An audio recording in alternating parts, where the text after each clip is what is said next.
उसने इस तरह का पानी पहले भी निकला है जो खतर क्षेत्र पर लोग हैं। हर बार बाढ़ आती थी, लोग तो सोचते थे कोई बाढ़ आएगी, पानी निकल कर चला गया, पानी की जमगी और बढ़िया। भारतीय किसान यूनियन के बैनर तले किसानों ने रुड़की में एक महापंचायत का आयोजन किया, जिसमें यूपी और हरियाणा के हजारों किसान सहित भारतीय किसान यूनियन के राष्ट्रीय प्रवक्ता राकेश टिकैत पहुंचे थे। आपको बता दें कि रुड़की तहसील में पिछले 34 दिनों से अपनी मांगों को लेकर किसान यूनियन धरने पर बैठे हैं। उनके समर्थन में आज महापंचायत का आयोजन किया गया था।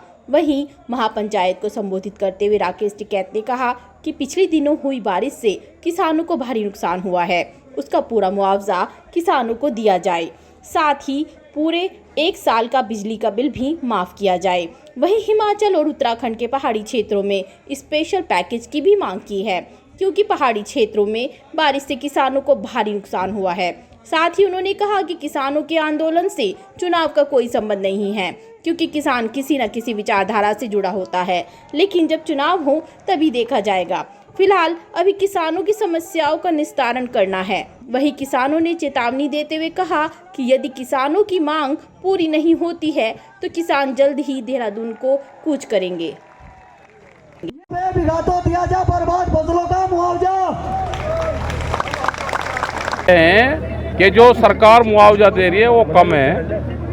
ये मुआवजे की धनराशि बढ़ाई जाए, क्योंकि बहुत किसानों को 100% नुकसान हुआ है। जो खास करके गंगा के खादर में है उनको नुकसान हुआ, जहाँ पे दूसरी हमारी समकक्ष नदियाँ हैं उसमें नुकसान हुआ है। और अगर हम आगे जाएंगे तो यहाँ का जो पानी है, इंडस्ट्रीज का पानी गया है, जो केमिकल युक्त पानी है, उससे बहुत नुकसान हुआ है।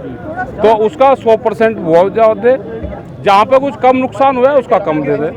ये हमारी डिमांड है। बिजली 5 महीने से है, बिजली तो किसान ने चलाई नहीं और आगे 2 महीने और ज़रूरत नहीं है, तो कम से कम 1 साल का बिजली का बिल माफ़ करें। ये सरकारें वही हैं। यहाँ पे निशंक मुख्यमंत्री थे, वो इसी उसके थे, उन्होंने उत्तर प्रदेश से 10 रुपये ज़्यादा गन्ने का रेट बढ़ाए थे। तो आज इतने कमज़ोर थोड़ा है मुख्यमंत्री के, आज बराबर रेट हो गए, फिर इनको बढ़ाना चाहिए, ज़्यादा मदद करनी चाहिए। और हमने विशेष पैकेज की बात की है उत्तराखंड और हिमाचल, क्योंकि दोनों प्रदेशों का बहुत नुकसान हुआ है। जो पहाड़ी हमारे किसान हैं उनका हॉर्टिकल्चर का नुकसान हुआ, तो वहाँ पे भी हमको सर्वे करें और उनको भी मुआवजे की बात हम। अतल जी, यदि आपकी मांगे नहीं मानी जाती तो उसको लेकर 2024 चुनाव क्या संबंध हमारा? चुनाव तो जिसे चुनाव लड़ना वो बात करेगा भाई। चुनाव से हमारा, इस आंदोलन से चुनाव का नहीं, क्योंकि यहाँ पे सब पार्टी के लोग यहाँ पे आते हैं, तो ये चुनाव का एजेंडा नहीं था। रहेगा चुनाव में, ये क्या चुनाव का होता है? तब फसल बर्बाद होगी, उसका है मामला। चुनाव का जब किसी का होगा, जब चुनाव कहने का मकसद है कि चुनाव सरकार हम कोई बहिष्कार नहीं करता। जो भी किसान है वो किसी न किसी विचारधारा से जुड़ा रहता है, बहिष्कार का हमारा वो नहीं। तो आज आपकी आपसे बता दें, हमारी जो बात है, जो ज्ञापन है, वो सरकार तक पहुंचाने का काम। तो ये रुड़की तहसील में धरना चल रहा है? धरना तो अभी चलता रहेगा। ये मुख्यमंत्री से सरकार से बात करवा देंगे, तो धरना उन्हीं के कहने से हट जाए। कुछ और 2 रुपया किसानों को सरकार से बात करने के, उसमें कोई भी हो सकता है। तो सर, आपने देहरादून का आह्वान करा जाने का, कब कोई दूर है, चले जाएंगे। मौसम ठंडा, आंदोलन गर्म। धन्यवाद।